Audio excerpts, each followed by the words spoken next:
गैर मशरूत मुज़ाकरात किए जाएंगे, पाकिस्तान भारत के दरमियान गैर मशरूत मुज़ाकरात होंगे। मोदी ने आके चेंज कर दिया इसको, और जो अब मैं इन्फर कर रहा हूँ रवैये से वो ये है कि भारत अपनी शराइत पर गैर मशरूत मुज़ाकरात चाहता है। जी यही तो है असल मसला ये है कि भारत क्या करेगा। सही भारत क्या करेगा? भारत आगे बढ़ रहा है बड़े बहरान की तरफ। सही। मोदी है, मोदी के बाद क्या है? नेशनल लीडरशिप वहां मौजूद नहीं है। और राहुल को सियासत से ज्यादा बहुत सी दीगर चीजों में दिलचस्पियां हैं। बिल्कुल सही है। और राहुल जो है वो अपने खानदानी उस स्टेटस पर नहीं है जितना उसकी वालदा थी। उसकी बहन आ सकती है लेकिन वो आना नहीं, वो भी नहीं है, वो भी नहीं है। उनके बहुत ज्यादा दीगर मशागिल है ना। असल मसला ये है कि क़यादत का बहरान पैदा होगा। क़यादत का, मैं आपको पेशगी बता रहा हूँ, क़यादत का बहरान पैदा होगा।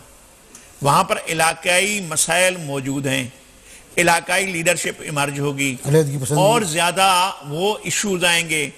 कश्मीर तो एक इशू है, हाँ, और जो हमसे और जो हमारे साथ मुंसलिक है और हम उसमें फरीक हैं, और हम अक़वाम मुत्तहिदा में सलामती कौंसिल में इस मसले के दो फरीक तयशुदा फरीक हैं, हम है और इंडिया है, और कश्मीरी अवाम है जिन्होंने फैसला करना है।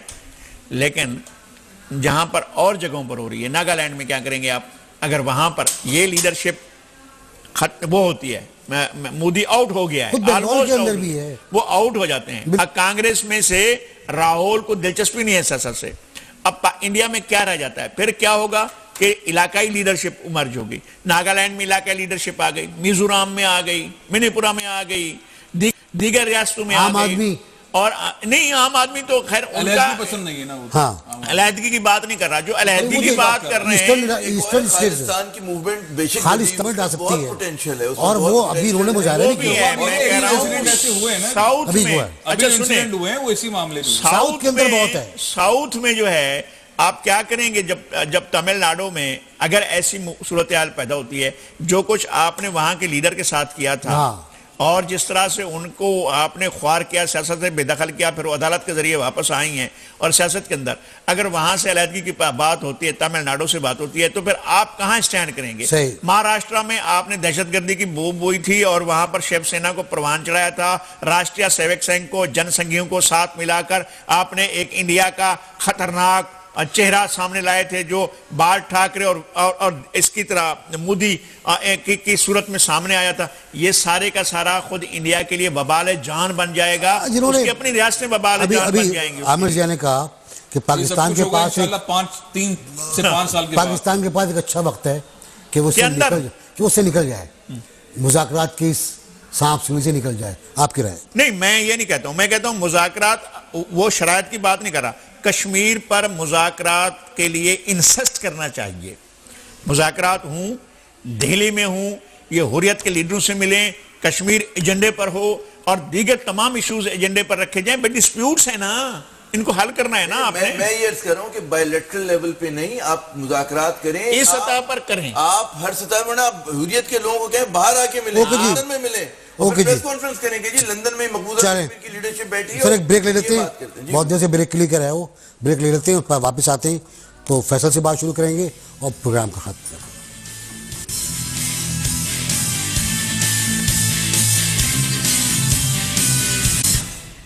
वेलकम बैक जी। मैंने पूछा था जनाब लगारी साहब से कि भारत अपनी शराइत पर गैर मशरूत मुज़ाकरात करना चाहता है। फैसल साहब बताएंगे कि इनकी क्या समझ है और क्या पाकिस्तान को मुज़ाकरात में जाना चाहिए। देखिए, अगर ये मुज़ाकरात भारत के एजेंडे पर, उनकी शराइत पर हैं, तो पाकिस्तान को बिल्कुल नहीं जाना चाहिए। और कल क्या, हम कभी भी नहीं जाना चाहिए। ये मतलब ये तो पॉसिबल नहीं है ना कि पाकिस्तान की कौम के खिलाफ हुकूमत ऐसा कोई फैसला कर भी नहीं सकती। बहुत प्रेशर होता है कश्मीर बहुत प्रेशर है, लेकिन ये कि तो मुमकिन नहीं है। पाकिस्तान को अपनी शराइत लाजमी तौर पर साथ, जो एजेंडा है उसके तहत ही जाना चाहिए। ये पॉसिबल नहीं है कश्मीर। और पाकिस्तान को एक राय आमा बनाना चाहिए। पाकिस्तान के अंदर तो मौजूद है, उसको ठीक तरीके से रिबिल्ड करने की ज़रूरत है, मीडिया पे ख़ास तौर पर। और पाकिस्तान से बाहर जितने भी बैनुल अक़वामी ऐसे फोरम्स हैं, वहाँ पर कश्मीर को दोबारा से प्रियोरिटी में लेने की ज़रूरत है, अक़वाम मुत्तहिदा में भी लेने की ज़रूरत है। और पाकिस्तान को ऐसे तमाम कश्मीरी रहनुमाओं के साथ ज्यादा टच में रहने की जरूरत है। अब मेरा ख्याल है कि ज्यादा कोशिश करनी चाहिए। जो खफा हो जाते हैं रहनुमा, बिल्कुल उनको, कश्मीरी रहनुमाओं को अहमकाना फैसले ना करें कि मुलाकात नहीं कर रहे, उफा से पहले बातचीत नहीं की। जाहिर है ये जो हमारा तरीका है, खारजा पॉलिसी हमारी कश्मीर पर जिस तरह की रही है ना 68 सालों में, उसमें कोई वीकनेस नहीं आनी चाहिए, उसमें ठोस किस्म की, असल बात ये ठोस किस्म का असल बात मैसेज आने की कि जरूरत है। हमारी जो खारजा पॉलिसी रही है भुट्टो साहब के साथ, उससे पहले के ज़माने में भुट्टो साहब ने उसको जिंदा किया दोबारा, वही रखी जाए।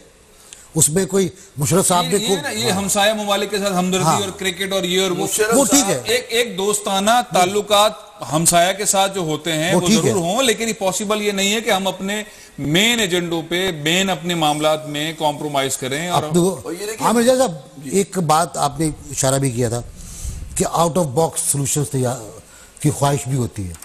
मुशर्रफ साहब ने ये किया, वाजपेयी साहब ने ये किया, लेकिन फिर मामला तो ऐसे हो गए कि वो आउट ऑफ बॉक्स जो खुद मुख्तारी के फार्मूले थे वो भी, उन पर भी अमल नहीं हो पाया।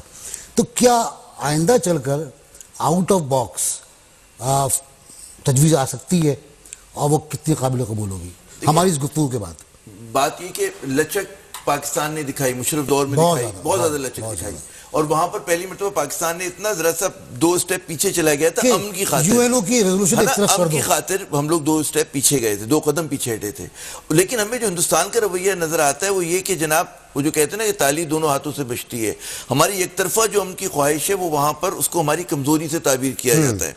अच्छा, एक और बात हमें बिल्कुल वाज़ेह होना चाहिए डिप्लोमेसी में या खारजा ताल्लुकात में कि हम आज की कमजोरी की बुनियाद पर अपने मुस्तकबिल के फैसले नहीं कर सकते, क्योंकि रियासतों का जो इंटरेस्ट होता है वो परमानेंट इंटरेस्ट होता है, दायमी होता है। हम उस पर यह नहीं कर सकते आज हम कमजोर हैं, लेकिन हो सकता है 50 साल के बाद जब हम लोग नहीं होंगे, कोई और होगा, हमसे बेहतर लोग होंगे, उस वक्त पाकिस्तान इंशाल्लाह बहुत बेहतर पोजीशन में होगा। तो हमें किसी भी उसके ऊपर अपने जो कोर इंटरेस्ट हैं उसको हम कुर्बान नहीं कर सकते आज की कमजोरी पे, हम आज की नाइत्तफाकी की वजह से। तो बात यह कि आज की क़यादत की जो जिम्मेदारी है कि इस मसले को भरपूर अंदाज से, जैसे फैसल भी कह रहे हैं, लगाइट साहब और आप खुद फरमा रहे हैं कि उठाएं, हर सतह पर उठाएं, बैन अल-अक़वामी बनाएं। हिंदुस्तान अगर 2 तरफा बातचीत करना चाहता है तो बिस्मिल्लाह, लेकिन उसमें डिक्टेशन हमें कबूल नहीं है। हम अगर बात करेंगे तो कश्मीर को एजेंडे पे सबसे ऊपर रखेंगे। हम फिल्मों पे बात नहीं करेंगे, उनके नाच गाने पे बात नहीं करेंगे, हम प्याज टमाटर पे बात नहीं करेंगे, कश्मीर पे बात करेंगे। उसके बाद बाकी चीजें भी हो सकती हैं, ठीक है ना। तो ये जब तक हम, मेरे ख्याल में, इतना वाज़ेह नहीं होंगे, उतना हम फर्म स्टैंड नहीं लेंगे, बात बनेगी नहीं। लगारी साहब, एक वक्त जब वाजपेयी साहब इस्लामाबाद आए थे, हम भी सब मौजूद थे और बड़ा एक इज्तिमा था वहाँ पर, पूरी दुनिया के सहाफ़ी वहाँ आए हुए थे, और उन्हीं के साथ साथ आगे पीछे आप कह लें सऊदी अरब से या दिल्ली से हुर्रियत कॉन्फ्रेंस के वफ़द भी आए हुए थे, और उन वफूद से गवर्नमेंट पाकिस्तान ने मुलाकातें की थी। उस वक्त वाजपेयी को इतराज़ नहीं था। देखिए, भारत आज निस्बतन ज्यादा कमजोर पोजीशन में, जबकि नजर नहीं आ रहा है, मुझे नजर आ रहा है, इंतहा पसंदी की तरफ जा रहा है, मुझे नजर आ रहा है भारत खतरनाक पोजीशन में है। उसने एक गलत आदमी का इंतखाब कर लिया है, एक ऐसे गलत आदमी का जिसका विजन नहीं है, जो दुनिया के मामला सेल्फी मास्टर है ना वो, सेल्फी मास्टर है, सेल्फी मास्टर है वो, जो मैं कह रहा हूं कि उस शख्स के नहीं है, उस शख्स बहुत शार्ट साइटेडनेस है उसके अंदर, और वो एक गुजरात के उससे बाहर नहीं निकल पाया है, और वो इंडिया को गुजरात ही समझ। भाई, इंडिया गुजरात नहीं है, इंडिया बहुत बड़ा बेपनाह मसाइल की आमाजगाह है, बेपनाह सकाफतें और बेपनाह ज़बानें और है, यानी इंडिया के अंदर ये सूरत हाल मौजूद है। पाकिस्तान इंटीग्रेट है, इंशाल्लाह हमेशा इंटीग्रेट रहेगा, पाकिस्तान के चारों सूबे हमेशा इंटीग्रेट रहेंगे।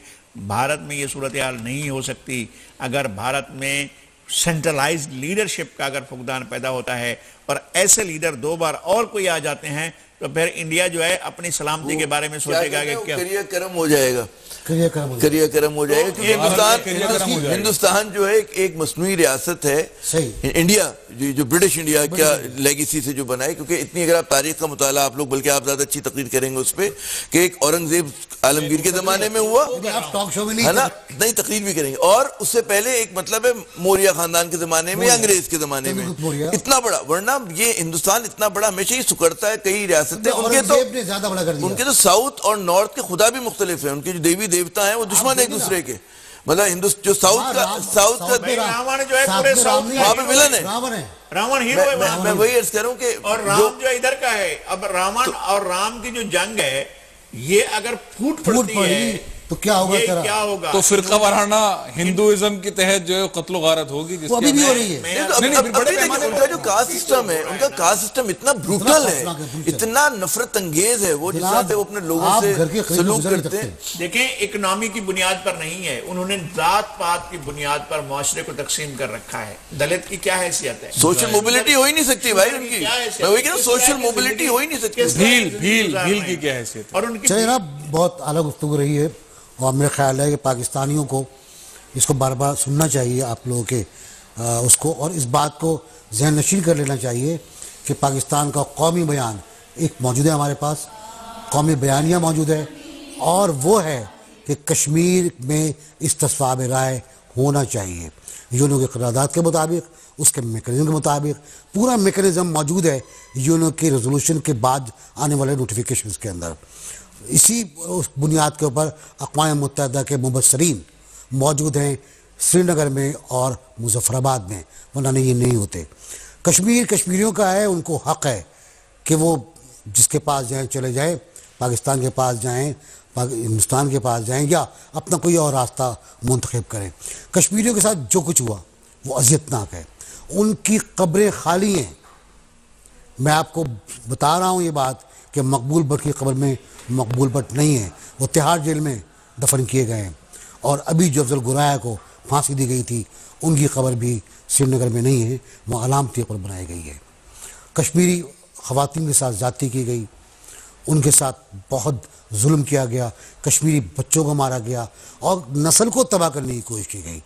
ये तबाही कश्मीरियों के लिए इतना बड़ा ताज़ियाना साबित हुई कि 87 में वो उठ खड़े हुए, और फिर तारीख़ एक दरिया की तरह आपके सामने से गुजर रही है। जेलम में कहते हैं जेलम को गुस्सा क्यों आता है, जेलम इतने गुस्से में क्यों बहता है, तो और नीलम इतने गुस्से में क्यों नहीं बहता? तो बताते ये हैं कि जेलम में लाशें आती हैं कश्मीरियों की, लकड़ी के बड़े बड़े गट्ठों के साथ वो लाशें जेलम में आती हैं और जेलम उस पर गुस्से में आता है। तो जेलम का गुस्सा भी रोकिए, लेकिन अवाम का गुस्सा ज़रूर रोकिए, और कश्मीरी अवाम को मज़ीद मुश्तिल मत कीजिए। कल तक के लिए खुदा हाफिज़, कल फिर मुलाकात होगी।